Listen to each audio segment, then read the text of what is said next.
YouTube. This is John back with a much delayed episode of Opinionated TV. For the I'm going to be I'll say the few of you that are out there that do watch these things. First off, I really appreciate it, but sorry that it had taken a few weeks to get another one going.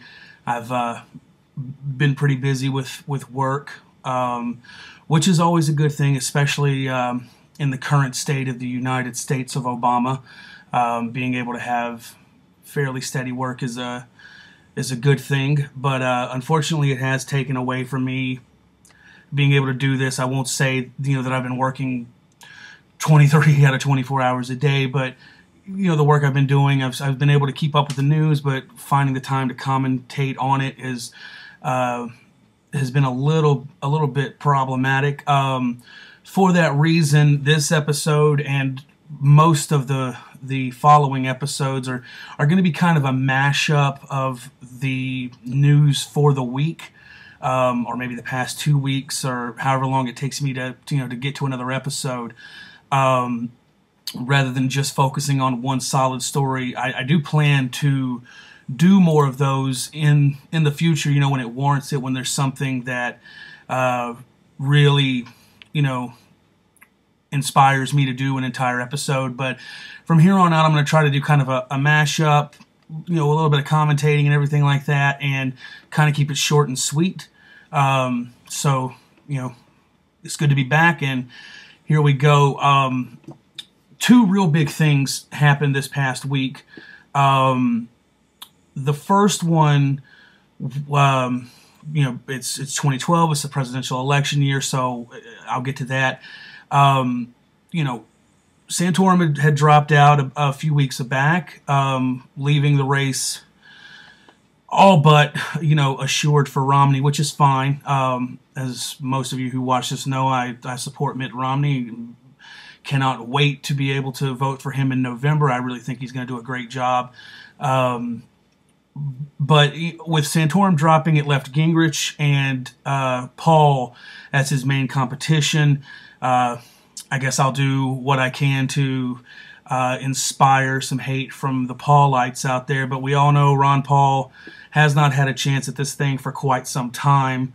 So it really kind of left it to Gingrich, which, I supported Gingrich, originally supported Kane from the very beginning. Once he dropped, I shifted my support to Gingrich, and I really like Gingrich, but, he's just, there was pretty much after his victory in South Carolina, and then when he failed to do anything in Florida, that was almost all she wrote. But, Newt was gonna stick in there.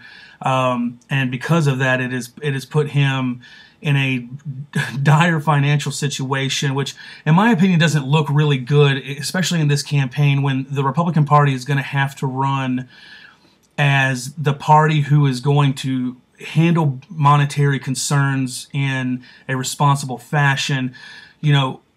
Had Newt by some way managed to get the nomination, but was several $million in debt, you would have to be living under a rock to think that Obama and his team would not have made that an issue. That, well, here's a guy talking about he's going to fix the budget, but he can't even budget out his own campaign funds. The guy couldn't manage $5-6 million. How do you think he's going to manage $15-16 trillion in debt? And they probably would have had somewhat of a point there, in my opinion. But Gingrich is out, which leaves Romney and Paul, which really leaves Romney to just kind of, which he has done, pick up the role of the inevitable and obvious presidential candidate for the Republican Party, even though I'm sure Ron Paul will hang in there until there's no more ability to hang on, which is fine. That's his right. And there are a lot of points that Ron Paul brings up that I do like. So at least him staying in the race is going to continue to put those topics on the table, which is always a good thing. So Romney he's the Republican presidential candidate. We can try to say it as softly or in any other way as we want to, but that's just the fact of it. If you're going to vote Republican at all, you're going to go ahead and have to start finding a reason to vote for Romney, or you'll stay at home in November, or you'll vote for Obama, or Gary Johnson's running as the Libertarian candidate, so you could always go that route. But in my opinion, doing an action such as that would only take away votes from the Republican Party. I don't see any Democrat or liberal-leaning people wanting to vote for a Libertarian. That just does not make sense. It's completely against everything they stand for, with government programs and government aid and things of that sort. So, we know now what November is going to be. It's going to be Romney versus Obama, and I think it's going to be a bloodbath for sure. It's already turned very nasty. The comments from some Democrats against Romney's wife, which I'm not going to get into that very much. That's kind of old news at this point, but it was uncalled for, and it was a dumb move on anybody on the Democratic side who decided to either A, say such things, or B, defend such things. It was just a dumb move, and the best they can hope for is to bury that as quickly as possible and never make the same mistake again. So, that happened. We know now, come November, you've got two clear choices, and that's going to be Romney and Obama, and I believe that Romney so far has done a very good job of distinguishing himself from the other choice, and I'm going to be watching very closely, and I know a lot of other people will, at how this race plays out. The other big thing this week was the 1-year anniversary of us killing Osama bin Laden. I'm going to say Osama bin Laden. For some reason, that was turned to Usama bin Laden the moment we elected Obama. But we won't get into that because, that's just... it just doesn't make much sense to me personally. But, first off, let me say exactly, it was a great job that we did. I'm glad that Obama, when the call needed to be made, he made the right call. I'm glad we took the guy out. I'm glad that he is no longer breathing on this earth. As far as how everything was handled post-death for Mr. bin Laden, we can all argue over that, but I'm going to focus on the clear opinion that should be for every American in the situation. The guy's dead. That's great. We killed him. Good job, USA. Way to go.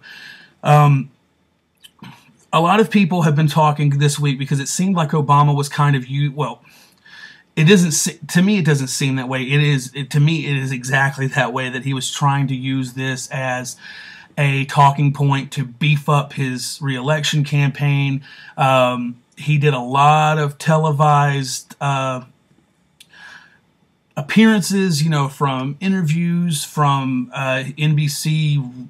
God knows how many hours he was on that network. He allowed him into the war room and things like that for the first time ever, which is fine. I really don't have a problem with that. The politicizing of it, yeah, but I don't think if Bush had gotten bin Laden in his first term, I really don't think that Bush would have ignored that when talking about the things that he's done during his term. I think that would have played into his re-election campaign, maybe not to the extent that it has with Obama, but that's a point that we could all argue and we'll never know because Obama was the guy who got Osama bin Laden.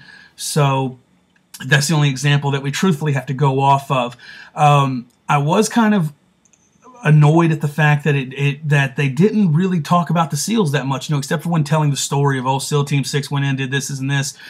But it was a lot of Obama kind of talking about we, what we did, the decision I had to make, things like that. And that kind of, I didn't like that at all. Even though, like I said, he gave the call, he was nowhere near the area. They were watching on a TV and getting news updates and things like that. None of them were at risk for this. None of them had to deal with the stuff that the SEAL Team 6 had to deal with. And, to act like you giving the go-ahead for them to do what they do is just as important as the guy who pulled the trigger and blew his brains out. That does not compare. That's not even apples and oranges. We're we're comparing an apple to a turnip at that point. Not at all.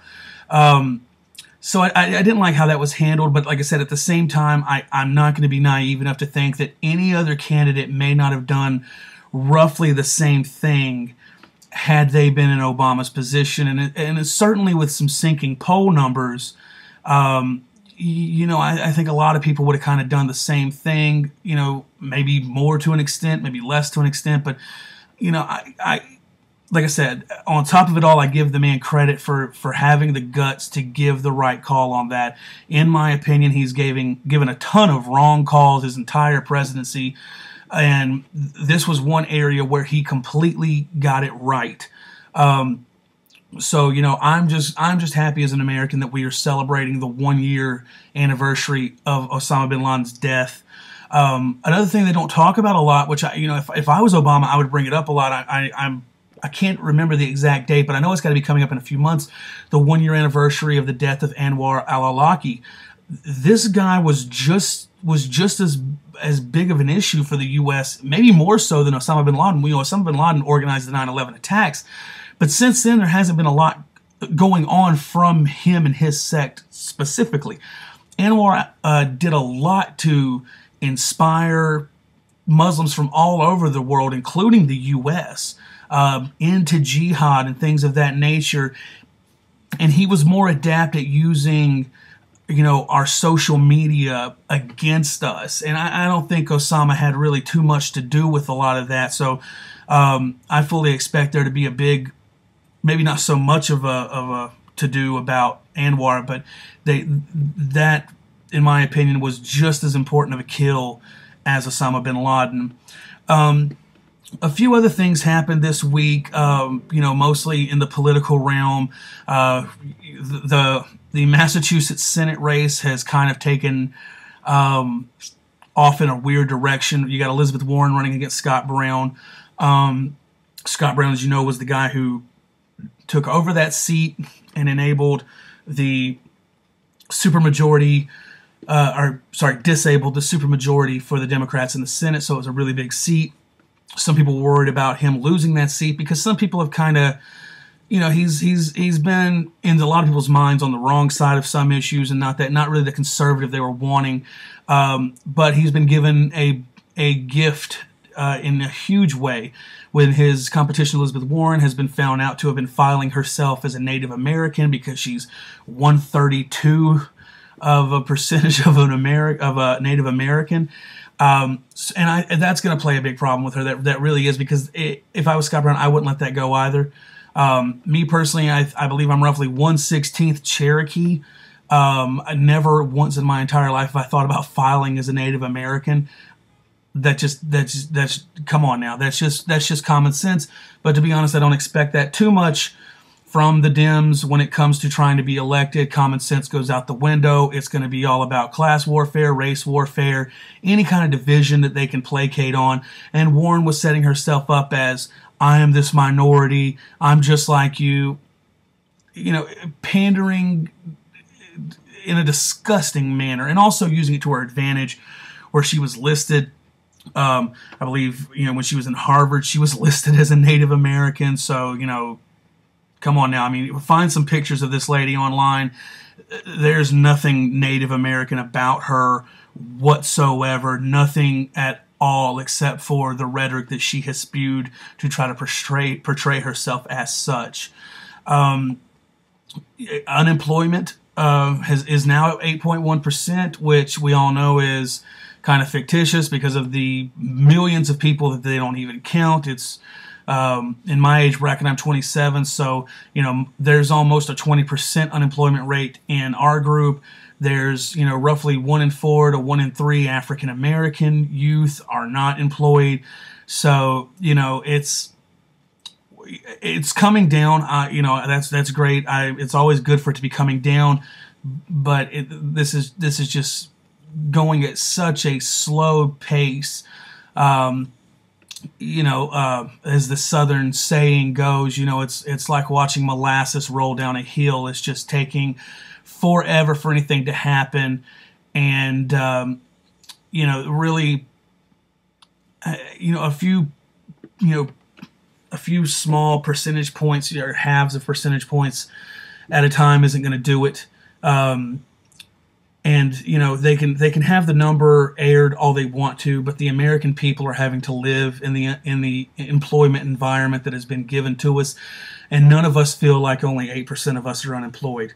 I would dare say most of all of us feel like at least about a quarter of us are unemployed or underemployed to an extent that it just, you know, you can't even make bills meet.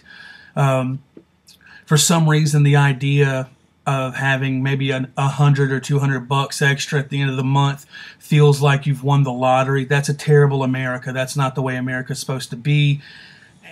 It's just terrible. So that's going to have to be worked on. But I don't personally believe this administration has any idea of what to do about that.